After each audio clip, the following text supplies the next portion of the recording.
Okay, you guys, so Cardi B was up early this morning on IG Live, and she was going on and on telling her story about how she became who she was, because a lot of people have been saying lately that she is only known because she was on Love and Hip Hop. So she took the time to break down how she got to where she was. And I will say it is an interesting story. Now, she didn't have to respond to what people were saying, but I think it was the right move in the right time to break everything down. So get your popcorn and take a listen. All right, can y'all hear me now? Can you hear me now? Can you hear me now?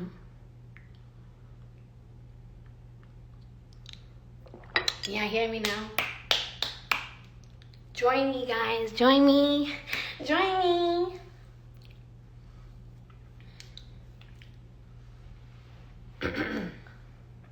Join me, guys. Join me. Join me. Join me, guys. Join me. Hi, guys. Hi.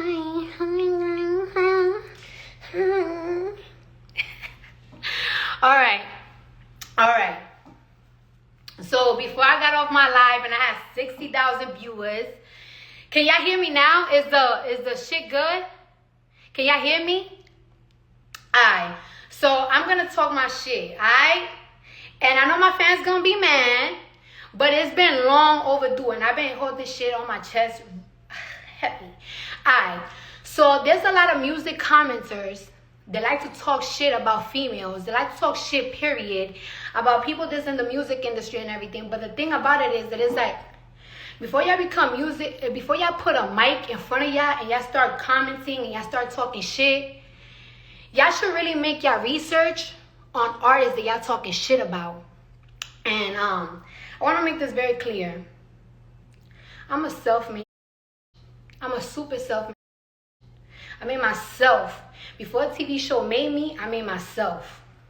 And also, I really want to thank anybody that do their research on me and stand up for me, because a lot of people don't be standing up for me.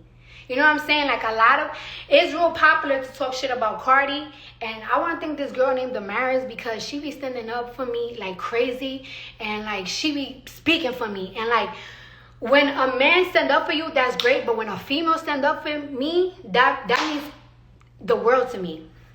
So I want to give y'all a little bit of her story. All right. I want to give y'all, I want to rewind it, because I feel like my success impact y'all so fast that I don't think that y'all was with me in the 2014s, 2015s and everything. And let me tell you how Cardi B got started, right? Before I was on Love and Hip Hop, I had 2 million followers, right? 2 million followers. Mind you, my page got deleted about 3 or 4 times because, you know, I used to pop heavy out of my mouth. I used to talk crazy out of my mouth. I started doing videos because I broke up with a guy that really broke my heart. I was going through it. I had like this anger towards men because, you know, I was a stripper. I was going through some shit and I was just fed up. So I used to go on my social media and I used to talk shit. And out of nowhere, people just started following me. I built the following. I had all y'all male rappers. I had all the male rappers following me. I had all the influencers, the female influencers following me, calling themselves and all that. I even had Kardashians following me. Chris Rock used to hit me up talking about he want to make a movie about my life and everything. So boom. Then I got on Love and Hip Hop. And who got me on Love and Hip Hop was my old manager. And my old manager, he wasn't no industry. He ain't no industry.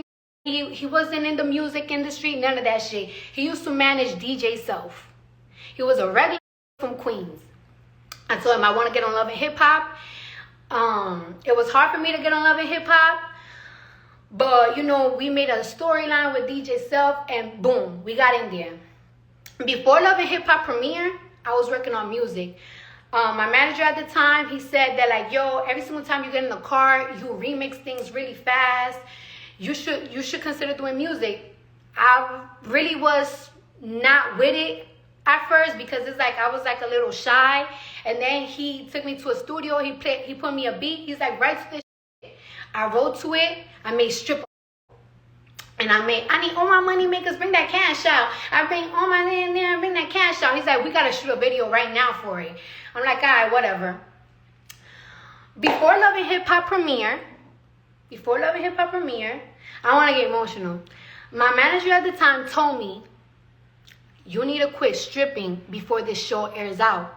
And I told him, I don't want to tell the world that I'm going to quit stripping, because if Love and Hip Hop don't work for me, and these things don't work for me, I'm going to go back to the strip club. Because there was girls that were strippers and went on Love and Hip Hop, and they said, like, you know what, I'm going to...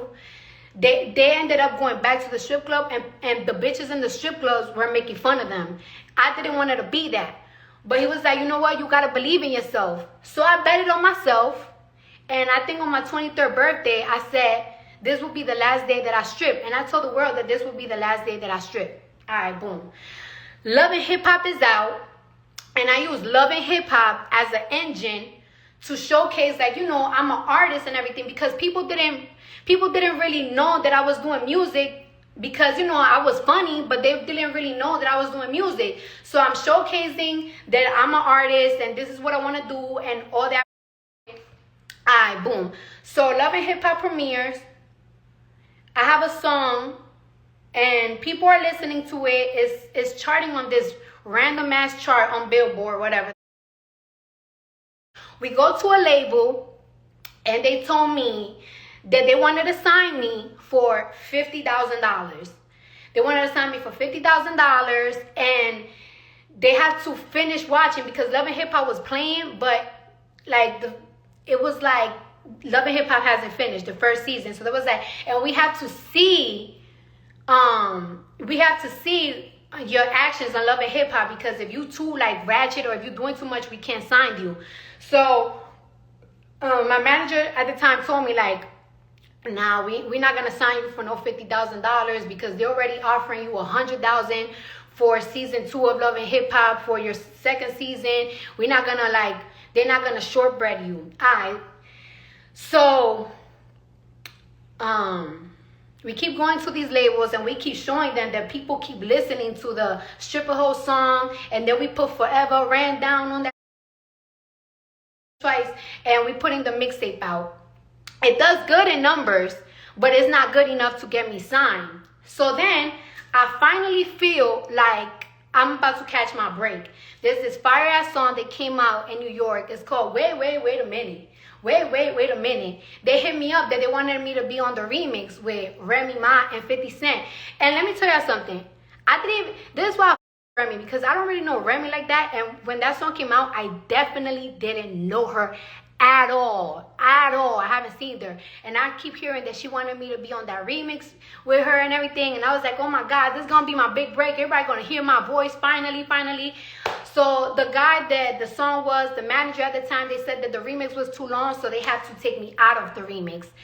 And I was so heartbroken, because I felt like that was gonna be my chance. That was gonna be my chance for real, but they had to take me out of it, whatever. So my mixtape is out at the time. And I'm doing party hostings for $15,000 to $20,000. So what me and my manager put together, because a lot of these labels, they felt like, yes, she's popular, but is she only popular because she's funny and she's on Love and Hip Hop and her social media? Or people are really listening to her music? Like, yeah, there's numbers on her music and everything, but is this really real? So for us to show them that it's really real, the parties these promoters that was booking me to do parties, we tell them, hey, listen, instead of y'all booking us to host y'all parties, why don't y'all book performance venue so I could have mini concerts, so I could promote my show. And we call it the Underestimated Tour. So the money that they were paying me instead of hosting, we took it to do a tour so we could record it and film it. People listening to my music and rapping my songs. So we had a couple of openers. We had Cashflow Harlem, we had Swift on Demand, we have Josh X, and we had Her Celebrity opening up for me. With the $15,000 and $20,000 that I was getting paid to do these shows, that money I was paying for them to get hotel rooms, to get transportation, to get everything. But I wanted this tour to look super legit. So we went to Washington, we went to Connecticut, we went to Philly, we went to San Francisco, we went to LA. We was going everywhere. And I was performing my whole mixtape. And there was so many people coming out. It was like 900 people. Some places had 500 people. Some places had 2,000 people coming out. And we put that all together. And let me tell you something. When we put that all together, a couple of months ago, they wanted to sign me for $50,000, right? In a span of like 8 to 9 months, when we put all of that together, and we showed the labels that this shit was real, that we was going to every state and everybody was rapping my music, talking about ran down on the twice. I pull up, like what's up, everything on fleek. They saw that and they saw that's not a gimmick. This ain't no social media. From state to state, people was rapping my mixtapes. So I went from people was trying to sign me for $50,000, then it went to $500,000, and then boom, Atlantic signed me for I think 1.2 million. Alright, whatever. Now I'm signed to Atlantic. And I feel like, oh, as soon as I sign to Atlantic, things are gonna like go crazy for me. I had to hustle again. Atlantic was trying to get some of the artists on their label to do a feature with me. Guess what? Nobody wanted to do a feature with me. Nobody. It was like, yeah, let me get her number. And I was like, nah, don't give her personal numbers, because I was already a stripper. You know, I've been a stripper, so I feel like if somebody asking you like, hey, would you do a song with Cardi, but you want my direct number, I feel like you trying, and I was not with it. I met my husband. I talked to him. I showed him my music and everything. He loved it, and he was the first person in the industry to do a feature with me. My husband. He believed in me from the beginning. From the beginning. And you know, I just kept telling him like, I don't understand. I feel like I'm hustling, like I'm putting out music, all of this shit. Like I keep going state to state, showing DJs my music. I don't understand, like blah, blah, blah. Months later, I did Bodak Yellow, and Bodak Yellow just changed my life. Bodak Yellow just changed my life. It just changed my life. But it didn't happen overnight. It didn't happen because I was on Love and Hip Hop. It didn't happen as soon as I got signed to a label. I worked for this ain't no gimmick. This is Cardi B. And I ain't nobody. I ain't gave nobody in this industry no producer, no DJ, no A&R, no CEO, no nothing. This is the big brand work. Big hat work, putting work on my mama. Say no.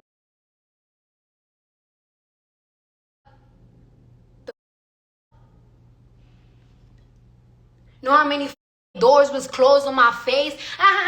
You're funny. Hey, listen. Yeah, we want you on your comedy. We want you on our comedy skit. We want you on the comedy skit. No, I want to be an artist. Listen to my shit. How about you listen to my shit? Know how many people I went and said that to? Know how many no's I got? I grinded for that, for this fashion. Invested all my little money on this fashion. I love clothes. It was hard back then to get a front row, even at the blonde show for me. Me and my publicist, we couldn't even get in some shows. We were trying to sneak in, like, oh, if they see us, if they see my clothes, you know, they're gonna wanna know. It's easier now for females, and I'm not even mad at it. But in 2017, 2016, 15, it wasn't like that. Now what I want to say though, too, right? When it comes to other female rapper success that are happening now and everything, some are gonna some females are gonna come up faster than others. And a lot of people will think that it's that, oh, that's because their labels are putting money behind them, this and that. The labels are putting money behind the girls that people are listening to. So if you feel like somebody is coming really fast and everything, that's because y'all listening to them. The labels only go with who's getting the most listens, who are getting the most plays, who are people are watching more, this and that. Like that, you cannot blame nobody for that. You can't blame no machine for that. You can't blame nothing for that. Labels are only gonna put money on people, on artists that people are listening to. And you can't hate on that. You just can't. That's why you can't hate on nobody else's come up. Because everybody gonna be like, the label's putting more money on this, the label's putting money on that. The labels is gonna put money on they do analytics. Whoever the people are listening to, they're gonna put the money behind it. So you can't hate on it. If you want your favorite female rapper, if you want your favorite male rapper to make it, listen to their shit. Promote their shit. Make a fan base for them. Once the label starts seeing that they have a hard following, they're going to follow up. You can't hate on the game. That's the game. The labels could sign your cousin. A label could sign your cousin. If nobody listens to your cousin, the labels ain't gonna put nothing behind it.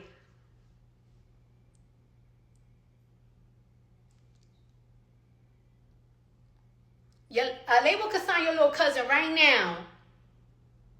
Dookie Bookie. They could sign him right now.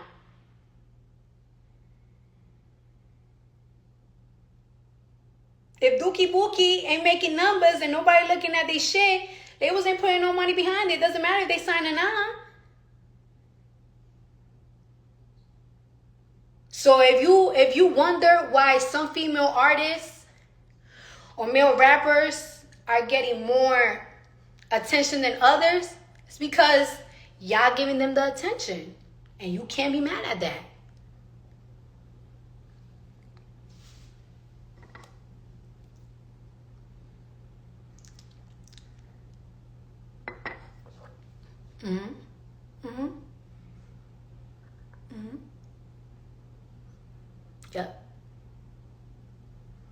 Yep.